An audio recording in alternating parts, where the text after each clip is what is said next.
la colaboración de Diana Cecilia. Gracias. Diana, ¿cómo estás? Gracias, Marce. Muy bien, gracias, Juan.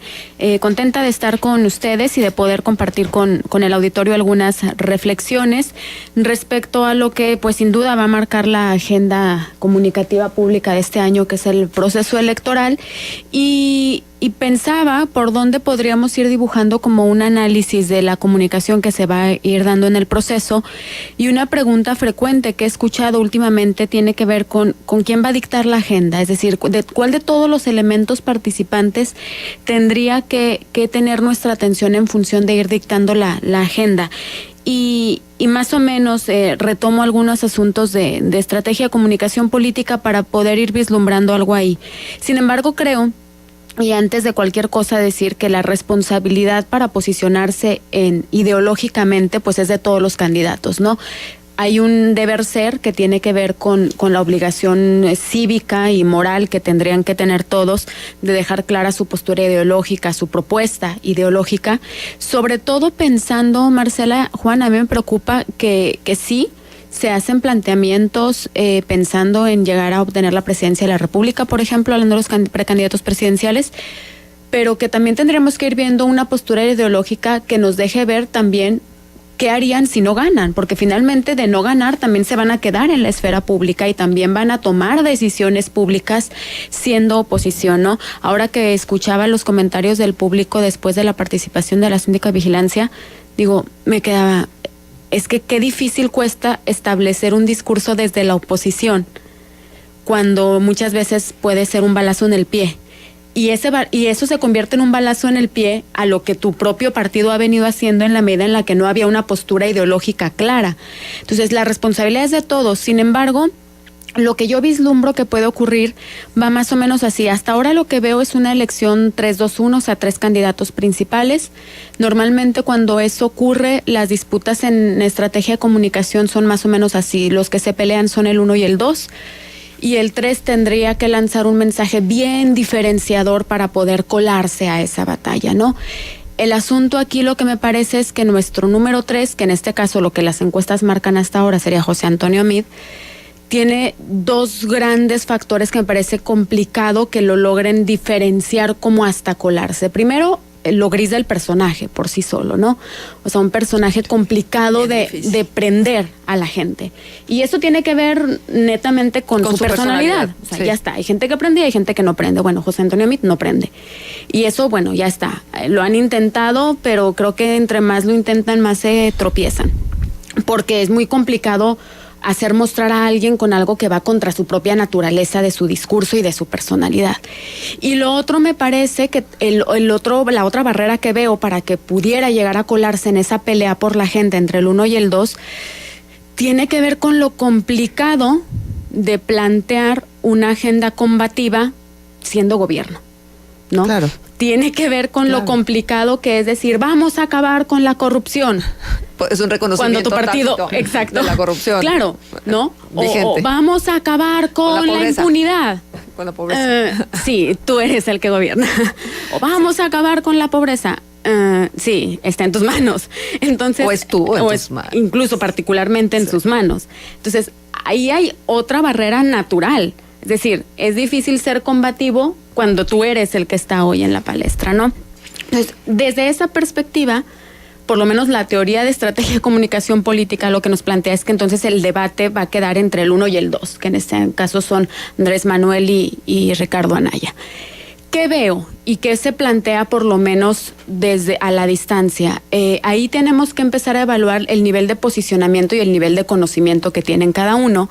Evidentemente, en ambos, Andrés Manuel, por una lógica natural cronológica, le lleva una ventaja abismal a Ricardo Anaya en función del nivel de conocimiento y nivel de posicionamiento. Es decir, más gente lo conoce y más gente sabe cuál es su posición, aunque sea muy ambigua, pero por lo menos tirando a la izquierda hacia el tema de desarrollo social.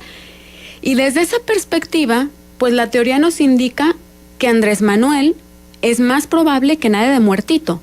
Es decir, a quien menos le conviene arriesgarse a plantear posturas ideológicas más claras y más contundentes es Andrés Manuel. ¿Por qué?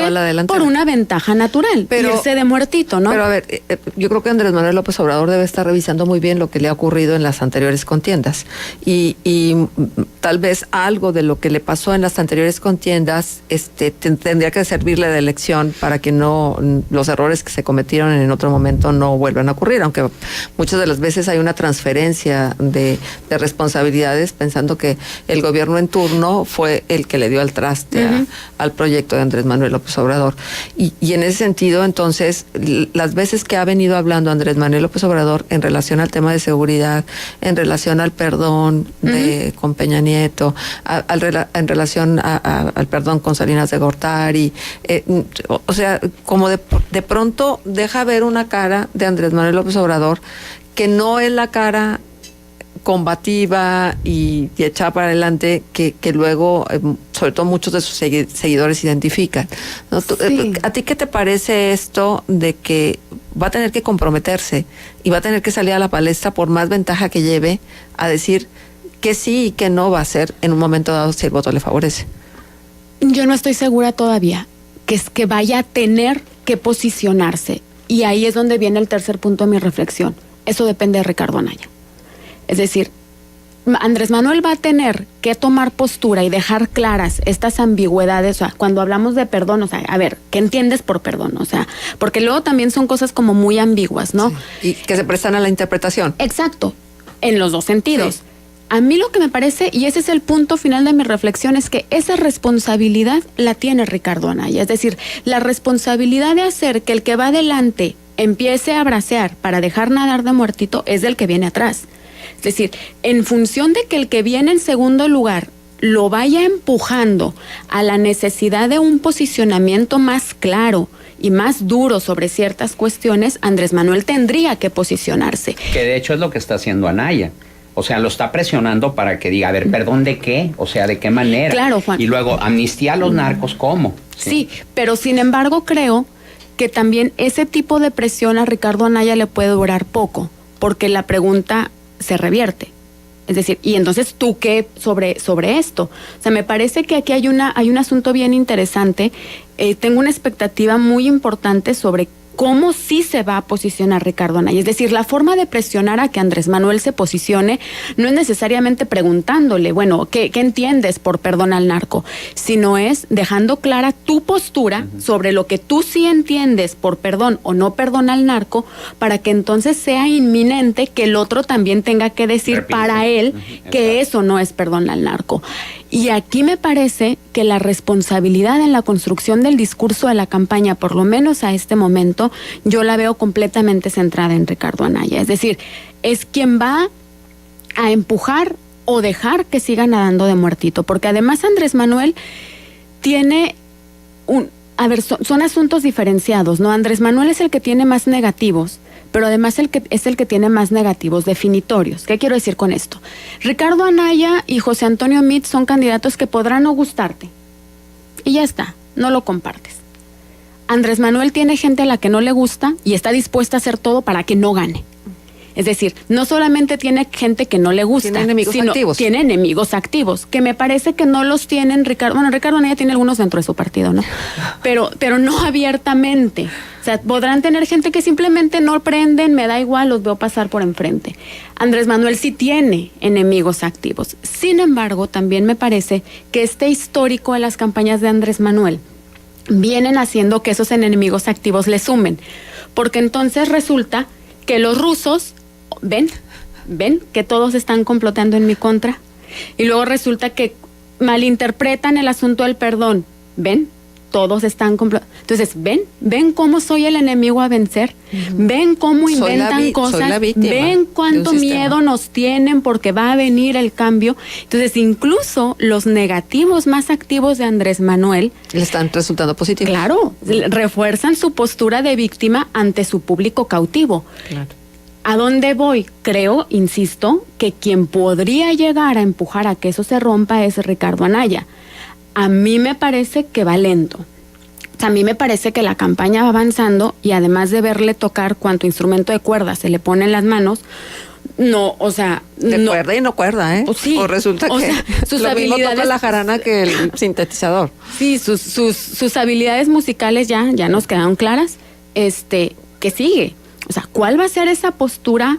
Sobre todo en los temas más complicados, Claro. porque mucho cuestionamos a Andrés Manuel y creo que con justa razón tendríamos que exigirle que explique qué es eso del perdón al narco, o sea, cómo lo está entendiendo, pero también es cierto que desde otra perspectiva, por lo menos es el único ha dicho qué con el asunto del narco. Claro. Oye, Diana, este tema es súper interesante, pero yo no quiero dejar de aprovechar tu presencia para preguntarte en relación a esta declaración que ha hecho Enrique Peña Nieto, que criticó los señalamientos los señalamientos hacia su gobierno en las redes sociales y dijo textualmente: los señalamientos de las redes sociales a veces son muy irritantes, duros y lapidarios.